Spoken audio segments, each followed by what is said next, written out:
Olá, eu sou Caio Salvino, sou farmacêutico, bioquímico e microbiologista e autor do vídeo 1 e vídeo 2 a respeito de interpretação de testes laboratoriais para diagnóstico de Covid-19. E hoje nós vamos apresentar para vocês uma nova visão, algumas atualizações a respeito das curvas de detecção baseadas em alguns estudos científicos. Então, vamos ao que interessa. Primeiro estudo que nós vamos comentar é o estudo de Kill e colaboradores, que foi publicado também recentemente a respeito da performance, né, da questão da IgG e IgM contra o vírus SARS-CoV-2 causador da Covid-19. Então, esse estudo foi publicado recentemente, ele mostra análises sorológicas, feito os testes através da metodologia de ELISA, contra proteína do núcleo capsídeo viral, a proteína N, e também contra a proteína spike, a proteína S, que são, então, as proteínas que estão nos marcadores desses testes de ELISA. A maioria, conforme esse estudo, a maioria dos pacientes desenvolveu respostas robustas de anticorpos entre o 17º e o 23º dia após o início da doença. Respostas tardias, mas mais fortes, de anticorpos foram observadas em pacientes críticos, e a sensibilidade e especificidade dos testes foram de 90% e 95% para IgG e 80% e 85% para IgM, segundo o estudo de Kill e colaboradores. Esses dois gráficos em cima, eles mostram o acumulado de imunoglobulinas e também a curva do nível de anticorpos, desses anticorpos no sangue dos pacientes testados. Na curva da esquerda, no gráfico da esquerda, a IgG, no gráfico da direita, a IgM. Então, eu tomei o cuidado de fazer uma transposição desses dois gráficos, o gráfico grande que está na sua tela, o gráfico que mostra 4 curvas, ele demonstra as duas curvas acima sobrepostas. Então, reparem no seguinte, que é bastante interessante. Nós temos aqui, mais ou menos, no 16º dia, aí a gente usa uma margem de erro aqui, falando em 14º ao 17º, de uma sobreposição, um cruzamento das linhas de imunoglobulinas. Reparem também que mesmo tendo curvas diferentes, com a IgM subindo mais abruptamente e a IgG subindo um pouco mais lenta, um pouco mais suave, nós temos um início conjunto das duas imunoglobulinas. Então, elas vão subir, a IgM sobe mais agudamente, a gente tem aqui um ponto de cruzamento com a linha de IgG, que a partir de determinado momento, por volta do 8º ou 9º dia, ela sobe também de forma abrupta, a IgM tendendo a descer e a IgG tendendo a subir. Isso é bastante importante para a gente entender os pontos em que as imunoglobulinas são detectadas ao mesmo tempo. Então a janela de detecção de IgG mais IgM, ela fica mais ou menos entre o 12º, 17º ou 18º dia após o início dos sintomas clínicos. Isso é muito importante, porque os testes têm apresentado isso. Muitos colegas têm publicado nas redes sociais imagens de testes rápidos com as duas imunoglobulinas positivas. E isso se dá exatamente por esse fenômeno. Nesse caso, parece que as duas imunoglobulinas crescem conjuntamente. Elas iniciam a produção juntas e elas vão crescendo conjuntamente. A IgG com uma curva mais branda e ficando aguda a partir do 11º dia após o início dos sintomas, e a IgM já crescendo de forma aguda desde o início, por volta do 3º, 4º dia após o início dos sintomas, se tornando as duas detectáveis no laboratório a partir do 13º, 14º dia da produção dessas imunoglobulinas que se dá após o início dos sintomas. Então isso é bastante interessante para a gente verificar. Um outro dado muito importante e que causa grande diferença na interpretação desses testes é a questão de dividir os pacientes em pacientes com sintomas leves ou pacientes com sintomas mais para moderados, seria relativo, então, às fases 1 e 2A da doença. Um paciente severo, que já seria paciente da fase 2B e fase 3, e o paciente crítico, que já é aquele paciente de fase 3 e fase 4.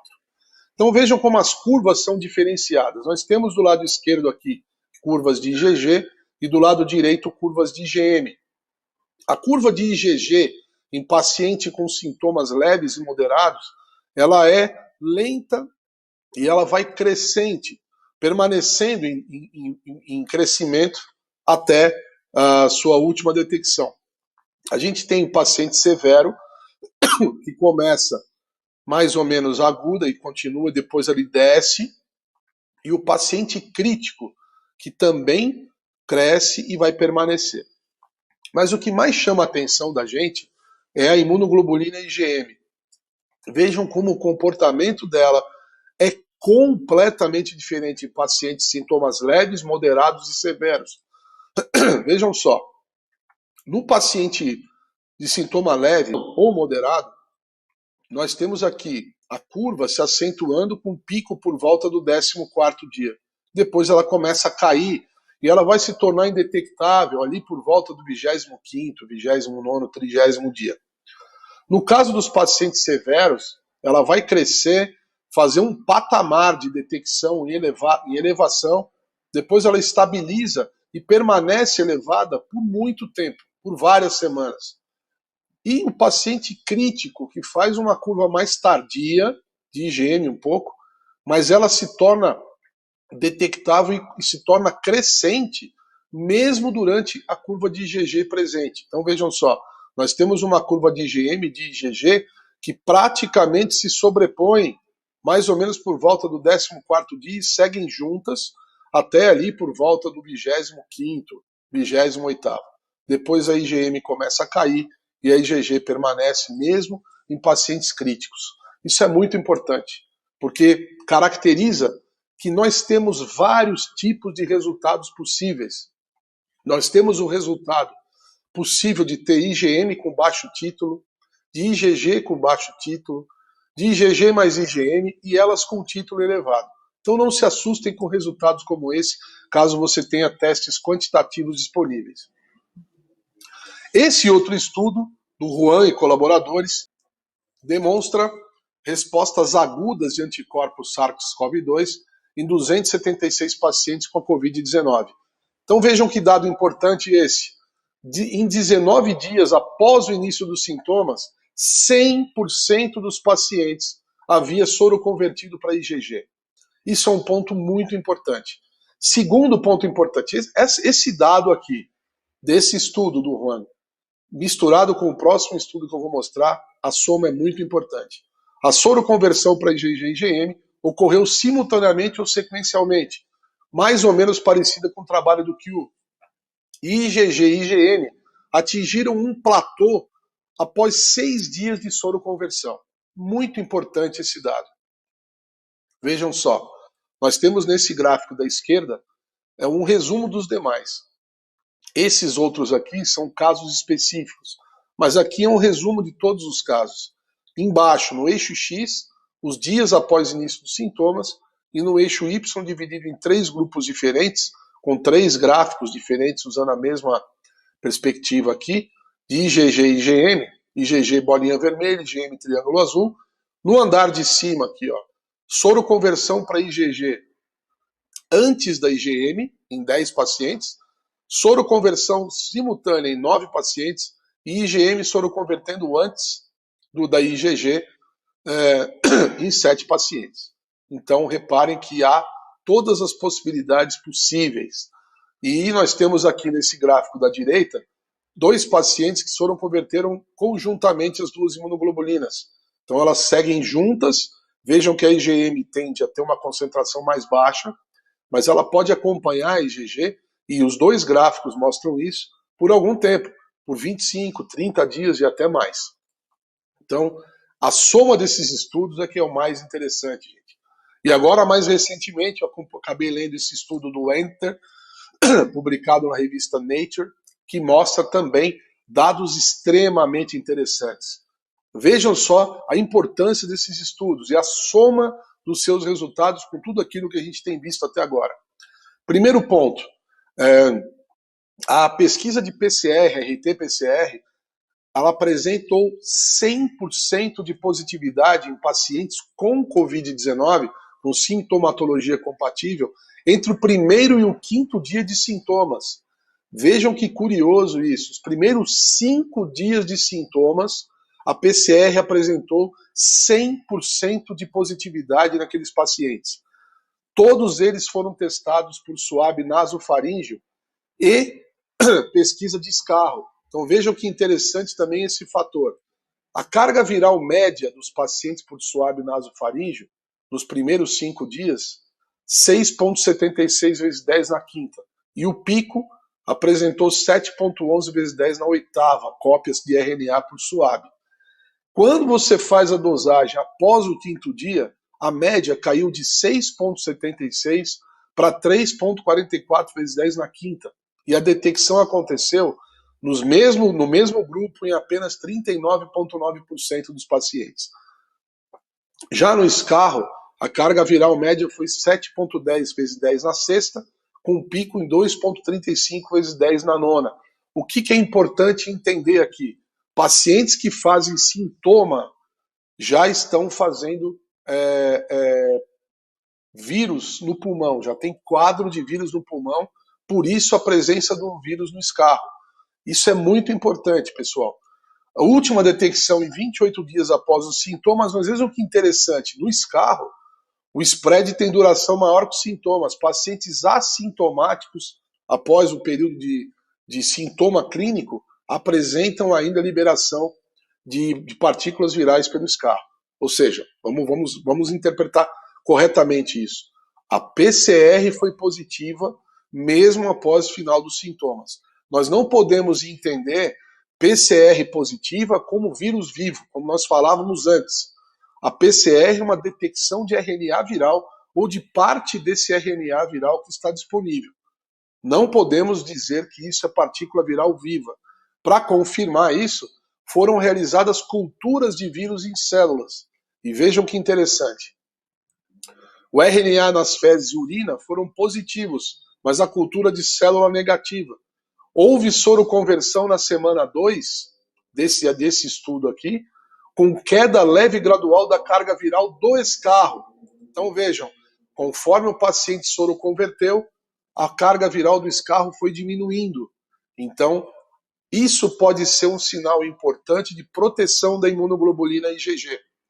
A cultura de células mostra baixo risco de spread e infectividade após a soroconversão. O que significa isso?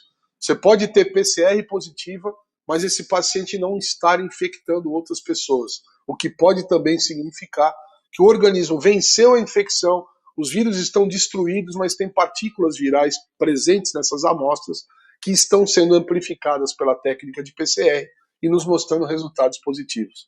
Então tem muita coisa que pode estar justificando. A soma disso com aqueles outros estudos. Por exemplo, pacientes que têm uma carga viral inicial elevada, fazem uma viremia importante, fazem um quadro pulmonar importante com alta carga viral, por exemplo, no escarro, à medida em que isso vai acontecendo o fim da doença, com a permanência dessas estruturas virais livres no sangue, por exemplo, ou continuaria acontecendo a resposta de IgM, justificando uma IgM arrastada. Essa é uma das hipóteses. A outra das hipóteses seria que esse vírus esteja em santuários virais. Isso, por enquanto, a gente não tem ainda uma evidência suficiente para afirmar qualquer coisa. Na verdade, o que parece ser mesmo é que há uma resposta imunológica suficiente para matar o vírus, destruir as partículas virais, e que essas partículas virais vão caindo em concentração. Por isso, a cultura de célula mostrando queda na concentração viral após a soroconversão, o que poderia também indicar que essa IgG realmente ela é protetiva. Então a gente cria de novo uma curva onde a gente coloca dessa vez uma seta cor-de-rosa aqui mostrando a janelinha de detecção ideal da RT-PCR, mas que pode permanecer positiva até 25, 28 dias após o início dos sintomas. E a gente tem aqui o cruzamento das linhas de imunoglobulina IgG e IgM, mas eu fiz questão de desenhar duas curvas de IgM, uma que permanece elevada acompanhando a IgG e a outra que cai conforme a evolução da doença. Foi isso que a gente viu nesses três estudos apresentados, que existe crescimento das duas hemoglobinas concomitantes, elas podem ser detectadas ao mesmo tempo durante um longo período, mas a tendência em pacientes com sintomas leves e moderados é que as curvas se comportem com a queda da IgM e permanência de IgG. Em casos mais complicados, em doenças mais severas, a gente tem a permanência de IgM mais elevada, mesmo com a carga viral caindo após a soroconversão, o que pode demonstrar que essas partículas virais que estão circulando ainda na corrente sanguínea, ou nos pulmões, onde quer que elas estejam, estão provocando essa reação e a permanência das IgM circulantes. Aí isso nos fez também mudar a nossa tabela de proposta de significância clínica, onde a gente mostra que quando o paciente tem somente PCR positiva, pode estar em janela imunológica, com anticorpos indetectáveis ou não circulantes, principalmente se for antes de 14 dias de início de sintomas. O resultado da IgM pode ser falso ou negativo, com alta probabilidade até 14 dias de sintomas, e a PCR pode ter um falso positivo, mas nesses 5 primeiros dias, principalmente, é muito baixa essa probabilidade. Lembre-se que no estudo que eu mostrei agora, 100% dos pacientes apresentaram PCR positiva nos primeiros 5 dias, e a partir do 6º dia, essa quantidade caiu para 39,9%. E PCR com IgM, o paciente pode estar em estágio inicial da infecção com doença em evolução, e nesse momento é importante que haja o acompanhamento de outros marcadores laboratoriais também, mas principalmente observar a questão da linfopenia e a questão do crescimento da concentração de dedímero. Com os três marcadores positivos, o paciente fez soroconversão para ambas as imunoglobulinas, e isso pode se arrastar por várias semanas, ocorrendo, segundo o Zhang e colaboradores, em mais ou menos metade dos casos. O paciente tem vestígio de o paciente está na fase ativa da infecção, com doença em declínio, então nesse caso deve ser levado em consideração a possibilidade de carga viral presente. Lembre-se do caso do escarro, sintomas terminaram, imunoglobulina circulando, mas ainda havia possibilidade, mesmo que pequena, de infecção. Somente PCR e IgG. Paciente em estágio tardio da doença, possibilidade de falso negativo para IgM com média probabilidade, ou ainda vestígios virais circulantes ou santuários virais, são um comentário meu pessoal, não existe nenhum estudo por enquanto. Somente IgM. Paciente pode estar no estágio inicial da infecção com PCR falso negativo, ou seja, soro converteu, mas lá na frente, após o 6º dia, com a baixa sensibilidade da PCR, isso é perfeitamente possível. Por isso, a partir do 6º dia, 7º dia, se o paciente tiver evolução para quadro pulmonar, uma amostra de escarro ou de lavado broncoalveolar pode ser bastante interessante, com maior sensibilidade. E o resultado da IgM pode ser falso positivo, está acontecendo um monte disso, devido à alta sensibilidade de algumas metodologias. Somente a IgG positiva, o paciente pode ter tido contato com o vírus ou uma infecção assintomática, falso negativo para IgM, ou um paciente imunizado, embora a gente afirme que não haja ainda evidências quanto à permanência da IgG, a gente não sabe por quanto tempo ela permanece, e a gente também não sabe se essa IgG é verdadeiramente protetiva. Porém, esse estudo que eu mostrei anteriormente, pela questão da soroconversão ao mesmo tempo de redução de carga viral nos tecidos, no escarro, etc., a gente pode entender que realmente caminha-se para uma IgG protetiva, tomara que seja assim, assim esperamos. E o IgM com IgG positivo e PCR negativa, o paciente pode estar no estágio de recuperação de uma doença ou resultado de PCR sendo falso negativo, sendo assim, pode ser uma doença em declínio. O resultado pode ser falso positivo, com doença de base, com hiperprodução de anticorpos, como mieloma múltiplo, linfomas de células B, ou até mesmo uma reação cruzada com outro vírus ou outra patologia. O que importa é que demos uma mudada nesse quadro, uma mudada nos nossos gráficos e podemos concluir algumas coisas diferentes. Primeiro é importante, teste laboratorial remoto, chamado teste rápido, ou imunocromatográfico de leitura visual, IgG e IgM, separados. a gente não testou até agora, nós não tivemos em mãos testes de anticorpos totais. Coletar após o 14º dia do início de sintomas. Pacientes assintomáticos estão testando para verificar a presença de IgG. Em alguns casos, aleatoriamente, a gente acaba pegando também IgM positiva e acaba ajudando também no diagnóstico. Mas, em geral, o que a gente tem observado é que eles chegam e o IgG, a gente está verificando muita gente já soroconvertendo. ELISA, CLIA, MCLIA e FIA, coletar após 14º dia após o início de sintomas com maior sensibilidade. Porém, poderá haver, nós vimos isso naqueles estudos, poderá haver detecção precoce após o 8º dia, principalmente se forem pacientes graves ou críticos. Mas sempre devemos levar em consideração e comunicar ao nosso paciente e aos médicos que esses testes são testes de triagem e que todo teste de triagem tem como objetivo captar testes positivos, mesmo que para isso, eventualmente, tenhamos testes falsos positivos. Mas depois nós temos testes para confirmação. Podemos usar alguns testes para confirmar se realmente esse teste ele era positivo ou não. Provavelmente estão em desenvolvimento, mas em breve teremos essa possibilidade.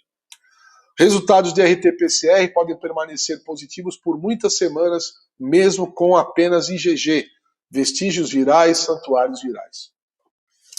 Outras coisas importantes. Possibilidade de falso negativo para todos os marcadores. Isso não mudou. RT-PCR é o melhor marcador para início de infecção. Então, qual é a nossa recomendação? Coletar a PCR entre o 3º e o 5º dia após início dos sintomas, podendo ser no 1º dia indo até no máximo 10º dia. Mas lembrar que a partir do 6º dia a sensibilidade cai bastante. ELISA, CLIA e FIA, teste com leitura abaixo do cutoff. Não façam leitura interpretativa de resultados da leitura do equipamento. Resultados abaixo do cutoff são não reagentes. As leituras ali, elas são inespecíficas. Não fiquem analisando se aquilo ali é positivo ou se está aumentando ou diminuindo quando a leitura for abaixo do ponto de corte. Quando a leitura estiver dentro da zona cinzenta, ou seja, resultados indeterminados, a sugestão, como a gente não sabe se aquilo é realmente uma imunoglobulina crescendo em concentração ou se trata de uma leitura inespecífica, a orientação é que se faça uma recoleta em 7 dias para a gente repetir e confirmar. Nós temos acompanhado, a gente acompanhou um caso de um paciente que veio, fez uma leitura com leitura de 0,9, 7 dias depois a leitura estava em 1,5, com uma crescente curva de IgM. Então, não descartem a possibilidade de leituras indeterminadas de zona cinza serem positivas. Mas naquele momento ainda, por estarem na zona cinza, não é indicado e recomendado que se considere isso teste reagente. Teste com leitura acima do cutoff, reagente. Vamos acreditar um pouco na questão do valor preditivo positivo desses testes, que é bem elevado, acima de 95%. Então, o problema nosso ainda são os falsos negativos. Os testes positivos a gente precisa acreditar. É uma necessidade nossa. Até porque depois nós vamos poder confirmar isso com outras metodologias. E a nossa proposta de tabela, que mudou também, nós temos aqui a nova curva, com cruzamento das linhas aqui. Aqui a nova tabela de interpretação e aqui os novos melhores períodos para testes laboratoriais de detecção de anticorpos e RT-PCR. Tá certo? É isso. Deixa eu voltar aqui para o meu estado primário de transmissão.